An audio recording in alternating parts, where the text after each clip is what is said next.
In this video, I want to have a look at how we can use integration to find the area of regions that are bounded by curves. So if a region is completely above the x-axis, then it's fairly straightforward. We can calculate the area of the region by evaluating the definite integral. So our first example asks us to calculate the area of the shaded region. So we have the function here y equals x cubed plus 1, and it's shaded between 0 and 2. So we're going to draw up our definite integral. So the area is equal to the integral from 0 to 2, because they were our x values that form our boundaries, of our function, which was our x cubed plus 1, with respect to x. We'll just pop that in brackets so we know that it's the whole thing. So integrating that, we'll put our square brackets and we raise the power, so x to the power of 4 over 4, plus that 1 would have been an x, and we've got our bounds of 2 and 0. So now we'll substitute our 2 in, so we're going to have 2 to the power of 4 over 4 plus 2 minus, and then we substitute our 0 in, so 0 to the power of 4 over 4 plus 0. Now this whole bracket here will just work out to be 0. 2 to the power of 4 over 4 plus 2, that will all work out to be 6. So the area of that region there is 6 units squared. Now if we have a region that's completely below the x-axis, we have to go about it a little bit differently. Because if we were to evaluate that definite integral, we'd end up with a negative value. But obviously we can't have a negative area. So if we're finding the area of a region that's completely below the x-axis, we need to take the absolute value of the definite integral. So for example, we're asked to calculate the shaded region. We've got the function y equals x squared minus x minus 2, and we've got this region here, so its x-intercepts are minus 1 and 2, and our whole region is below that x-axis. So to calculate the area, we're going to take the integral from minus 1 to 2, so there are x values there, of that function, so x squared minus x minus 2 with respect to x, but because we want the area, we're going to take the absolute value of that integral. So we're going to have the absolute value of x cubed over 3 minus x squared over 2 minus 2x between 2 and minus 1, which is going to be equal to, and we'll substitute in our values. So we'll have 2 cubed over 3 minus 2 squared over 2 minus 2 times 2 minus, and then we'll substitute in minus 1. So we're going to have minus 1 cubed over 3 minus 1 squared over 2 minus 2 times minus 1. Now all of that, that whole thing will work out to be minus 9 over 2, but because we're taking the absolute value, we'll end up with an area of 9 over 2 units squared.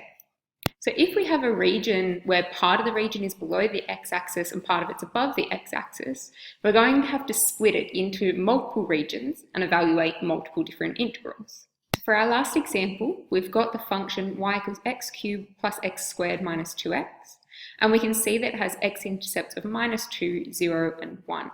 And we want to find the area, the total area of these two shaded regions.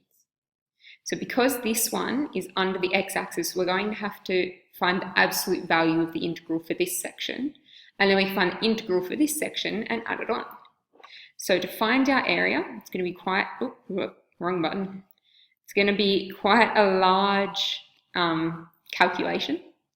So if we do this region first, we're going to find the integral from minus 2 to 0 of that function, so x cubed plus x squared minus 2x dx. And then we're going to add on the absolute value of the integral from 0 to 1 of that same function.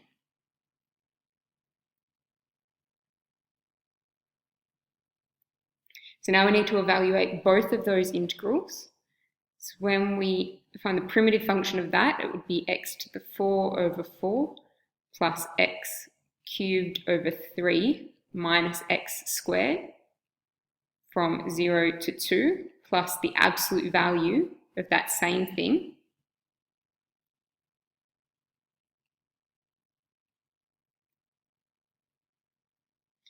but this time it's from 1 to 0. That should be a -2 there, not a 2, sorry. And then evaluating that, now when we substitute the 0 in here, we're going to have 0 plus 0 minus 0, so I'm just going to write 0 for that whole thing. And then we're going to have minus, and we're going to substitute in our -2. So we have -2 to the power of 4 over 4, plus -2 cubed over 3, minus -2 squared, plus the absolute value. Now we'll substitute in 1. So we'd have 1 to the power of 4 over 4, plus 1 cubed over 3 minus 1 squared. And we've got that whole thing minus, and again, when we substitute in 0, that whole thing comes out to be 0. Now when we figure out this whole first section here, we've got 0 minus that whole bracket, and we'd end up with 8 over 3.